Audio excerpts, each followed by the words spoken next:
আসসালামু আলাইকুম সুপ্রিয় এসএসসি শিক্ষার্থীবৃন্দ, আশা করি সকলেই ভালো আছো। দেখো, আজকে তোমাদেরকে সেট ও ফাংশনের সৃজনশীল সমাধান করাবো। দেখো, সৃজনশীল এইগুলোর বাইরে কিচ্ছু আসবে না।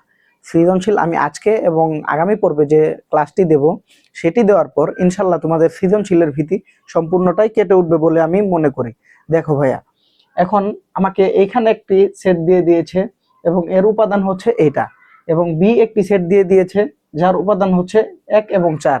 সি আরেকটি সেট দিয়ে দিয়েছে যেটার উপাদান হচ্ছে 1 এবং 4, সরি এ এবং 4। দেখো, এখন ক নাম্বার আমাকে উত্তর করতে বলছে এ সেটটিকে তালিকা পদ্ধতিতে প্রকাশ করো। জি ভাইয়া, আমরা তালিকা পদ্ধতিতে প্রকাশ করতে পারবো না? অবশ্যই পারবো। দেখো, এখানে আমার সেট গঠন পদ্ধতিতে এ সেটটিকে দেওয়া আছে, এখন আমাকে সেটিকে তালিকা পদ্ধতিতে বের করতে হবে। দেখো, এখন আমরা কিভাবে তালিকা পদ্ধতিতে বের করব? দেখো, এখানে এনটা কি আমার ন্যাচারাল নাম্বার না? দেখো, আমরা এন এর মান আমরা কত জানি?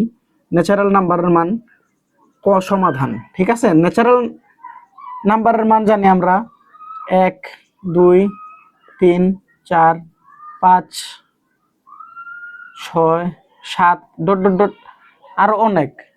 বুঝতে পারছো? অর্থাৎ জোড় এবং বিজোড় সংখ্যা উভয় কিন্তু আমার ন্যাচারাল নাম্বার, স্বাভাবিক সংখ্যা। এবং এখানে আরেকটি আমার শর্ত দিয়েছে x² - 5x + 6 = 0। দেখো, এখন আমি এই শর্তটি সম্পূর্ণ লিখব। x² - 5x + 6 = কত? 0। দেখো ভাইয়া, এটাকে আমি মিডল টার্ম করতে পারি না?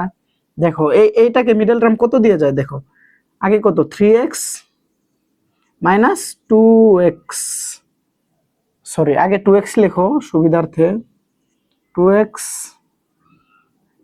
3x প্লাস কত? 6 = 0। এখানে দেখো ভাইয়া, 3 দিয়ে যদি আমি 2 কে গুণ করি তাহলে আমার 6 হয়, এবং 2 আর 3 যদি আমি যোগ করি তাহলে আমার এই মাঝের সংখ্যাটা হয়, ঠিক আছে? অর্থাৎ 5 হয়। দেখো, আমি এইখান থেকে x যদি আমরা কমন নেই তাহলে এখানে কি থাকবে? x² থেকে x চলে গেলে কি থাকবে? x মাইনাস কত আছে?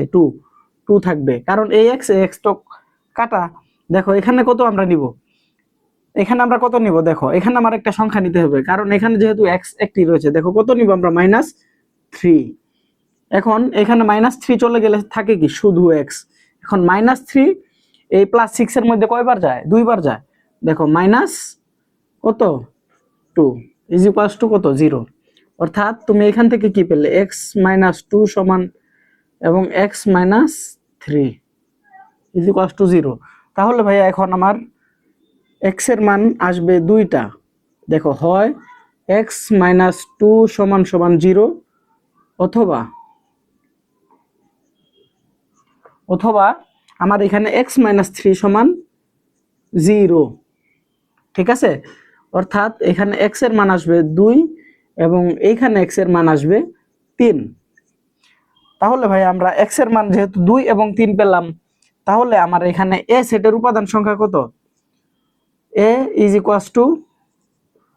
2 3। এটাই আমার ক নাম্বারের উত্তর। মজা না ভাই এই অঙ্কগুলা? আসলে এই অঙ্কগুলা অনেক ইজি। তোমরা যখন এইগুলো সমাধান করবে আমার প্রথম 3টি ক্লাস দেখার পর, তাহলে তোমরা নিশ্চয়ই এই অঙ্কগুলো সকলে পারবে। দেখো, এখন আমি খ নাম্বার সমাধান দেখিয়ে দিচ্ছি। আচ্ছা, এ সেটের আমি এখানে লিখি। কত পাইলাম আমরা? 2 এবং কি কত? 3। 2 এবং 3।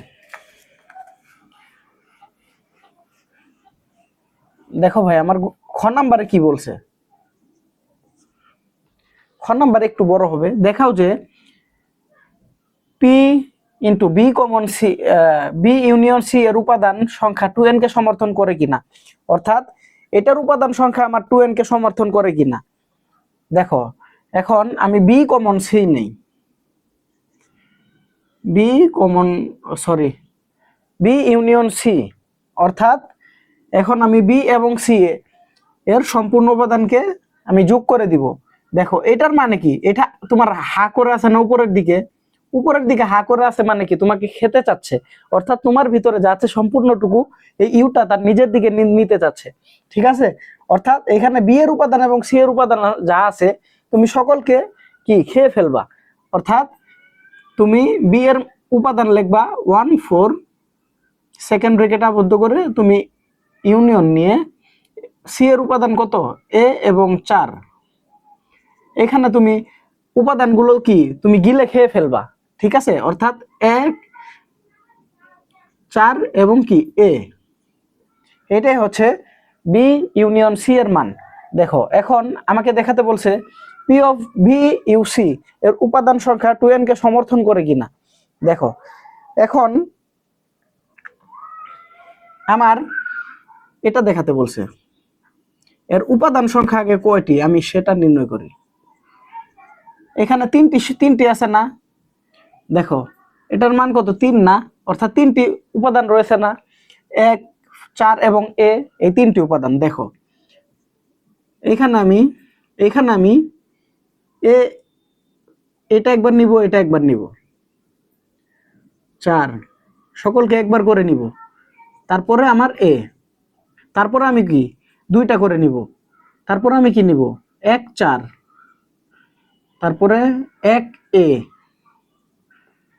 1 4 1 4 1 এ, তারপরে হচ্ছে 4 এ 4 1। দেখো ভাই এখানে আমার তারপরে আমাকে নিতে হবে 3টি, অর্থাৎ 1 4 এবং এ, এই 3টি উপাদানকে আমার একত্রে নিতে হবে। এখন ভাই আর কি বাকি আছে, একটা ফাঁকা সেট দেওয়া বাকি আছে। দেখো এটা আমরা সকলেই জানি। তাহলে ভাই এখানে হিসাব করো এর উপাদান সংখ্যা কত, প্রকৃত উপসেট সংখ্যা কত, 1 2 3 4 5 6 7 8।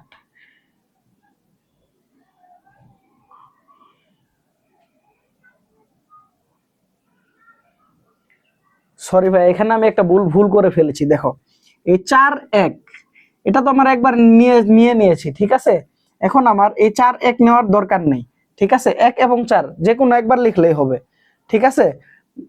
দেখো এখন আমার টোটাল সেট কয়টা হয় সেটা হিসাব রাখো, 1 2 3 4 5 6 7 8, ঠিক আছে।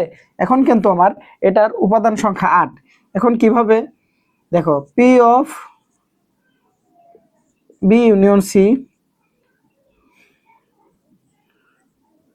এর এর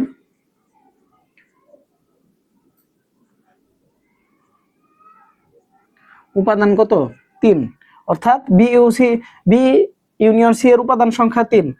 এখন P of B U C এর উপাদান সংখ্যা কত 2 টু দি পাওয়ার n না। এখন এটা যদি 2 টু দি পাওয়ার হয় n হয়, তাহলে আমার এখানে উপাদান রয়েছে কত, বি ইউনিয়ন সি এর 3 না, তাহলে এখানে 3, এটা আমার মান কত আসে 8। দেখো এখানে উপাদান P of B U C এর উপাদান সংখ্যা কত 8, এইখানেও তুমি হিসাব করে দেখো 8ই পাবে। পরবর্তী গ নাম্বার উত্তর দেখার চেষ্টা করব।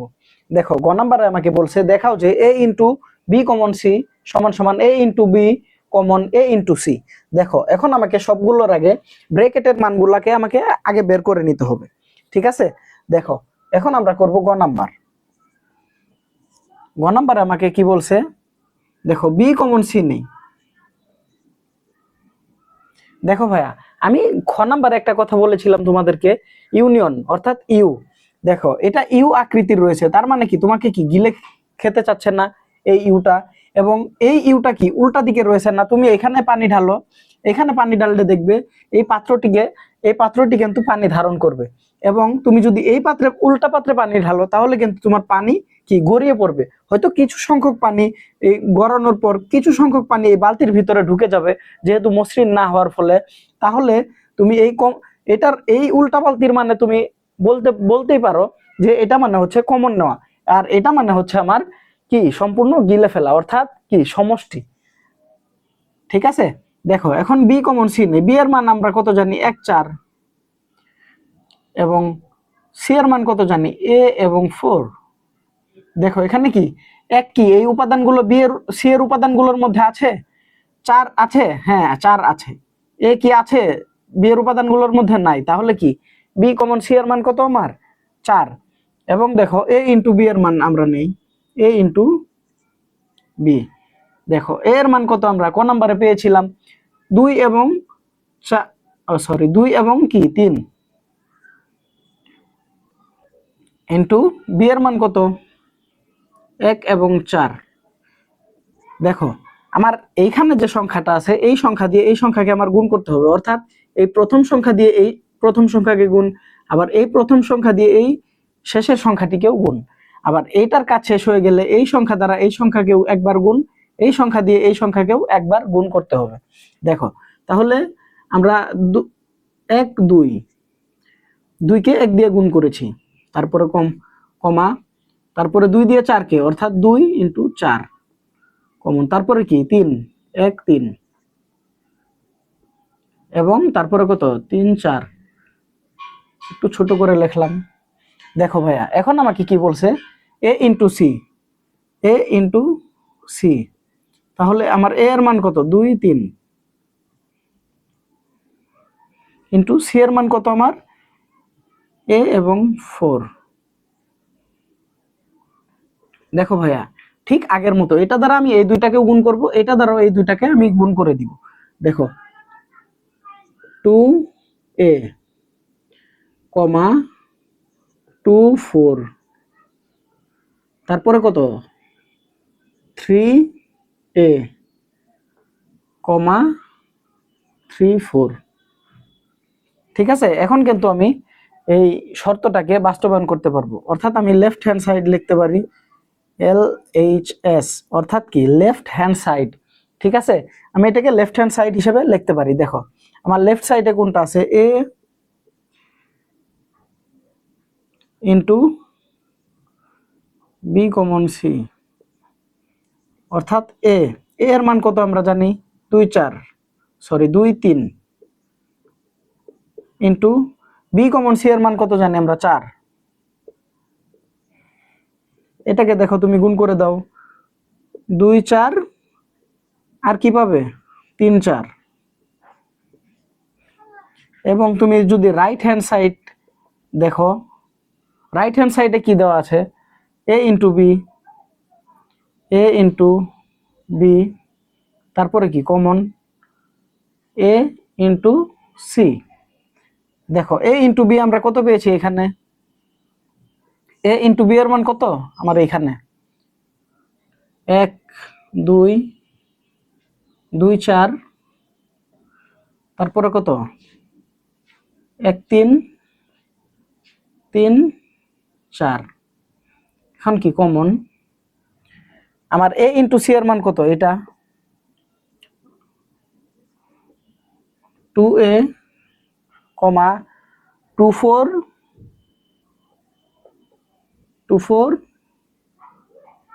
3a আর কি আমার 3 4।